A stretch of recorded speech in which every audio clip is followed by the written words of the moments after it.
खोट्या दाढीचा परमेश्वराला वीट आहे, खरे वचन त्याला प्रिय आहे. गर्व झाला की अप्रतिष्ठा आलीच, पण नम्र जनांच्या ठाई ज्ञान असते. सरळांचा सात्विकपणा त्याला सांभाळून घेतो, कपटी सामाचा कुटीलपणा त्याचा नाश करीतो.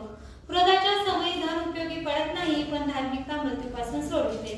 सात्विकाची धार्मिकता त्याचा मार्ग नीट करीते, दुर्जन आपल्या दुष्टतेनेच पतन पावेल. सरळाची धार्मिकता त्याला सोडविल, पण जे कपटाने वर्ततात ते आपल्या दुष्कृतीनेच बद्ध होतील. दुर्जन मेला म्हणजे त्याची अपेक्षा नष्ट होईल आणि बलाविषयीचा भरोसा नाहीसा होईल. अधर्मी आपल्या मुखाने आपल्या शेजाऱ्याचा नाश करीतो, पण धार्मिक आपल्या ज्ञानाने मुक्त होतात. धार्मिकाची कुशल असते तेव्हा नगर उल्हास पावते, पण दुर्जनांचा नाश होतो दुर्जन नाश पावतो तेव्हा उत्साह होतो. सरळांच्या आशीर्वादाने नगराची उन्नती होते, दुर्जनांच्या मुखाने त्याचा विध्वंस होतो. जो आपल्या शेजाऱ्याला तुच्छ मानितो तो बुद्धिशून्य होय, शुद्ध मनुष्य मौन धारण करीतो. लावालावी करत फिरणारा गुप्त गोष्टी उघड करीतो, पण ज्याच्या चित्ती इमान नसते तो गोष्टी गुप्त ठेवितो. शहाणा मार्गदर्शक नसल्यामुळे लोकांचा अपवाद होतो, पण सुमंत्री भोत असले म्हणजे कल्याण होते. परक्याला जो जामीन राहील तो पस्तावेल, पण हातावर हात देणाऱ्याचा ज्याला तिटकारा आहे तो निर्भय राहतो. कृपाळू स्त्री सन्मान संपादिते आणि बलात्कारी इसम धन संपादितात. दयाळू मनुष्य आपल्या जीवाचे हित करीतो आणि निर्दय स्वतःवर संकट आणतो. दुर्जन वेतन मिळवितो, पण ते बेभरोशाचे असते. जो नीतीने बीजारोपण करीतो त्याचे वेतन खात्रीचे असते.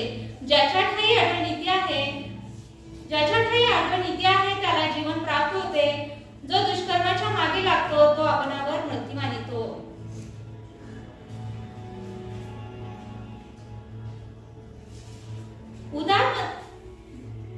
जे मनाने कुटील असतात त्यांचा परमेश्वराला वीट आहे.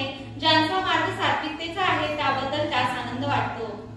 दुर्जनाला शिक्षा चुकणार नाही हे मी टाळी देऊन सांगतो, पण धार्मिकाच्या वंशजाची मुक्तता होईल. डुकराच्या नाकात जशी सोन्याची नथ तशी तारतम्य नसलेली सुंदर स्त्री समजावी. धार्मिकाची इच्छा शुभच असते, दुर्जनांची अपेक्षा रोषरूप आहे. एक इसम व्यय करीतो तरी त्याची वृद्धीच होते, एक वाजवीपेक्षा भाजी काटकसर करीतो तरी तो भिकेस लागतो. उदार मनाचा समृद्ध होतो, जो पाणी पाजितो त्याला स्वतःला ते पाजण्यात येईल. जो आपले धान्य आठवून ठेवितो त्याला लोक शाप देतात, जो ते विकतो त्याच्या मस्तकी आशीर्वाद येईल. जो झटून ही साधू पाहतो तो कृपा प्रसाद साधितो. जो दुष्कर्माच्या शोधात असतो त्याला ते प्राप्त होईल. जो आपल्या धनावर भरोसा ठेवितो तो पडेल. धार्मिक नव्या पालवीप्रमाणे टवटवीत होतील. जो आपल्या घरच्याला दुःख देतो त्याच्या वाट्याला वारा येईल. मूर्ख मनुष्य शहाण्याचा चाकर होईल. धार्मिकाचे फळ जीवनाचा वृक्ष होय. जो ज्ञानी असतो तो जीवास वश करीतो. पहा, धार्मिकाला पृथ्वीवर त्याच्या कर्माचे फळ मिळेल, तर मग दुर्जनाला व पात्याला कितीतरी जास्त मिळेल. आमेन.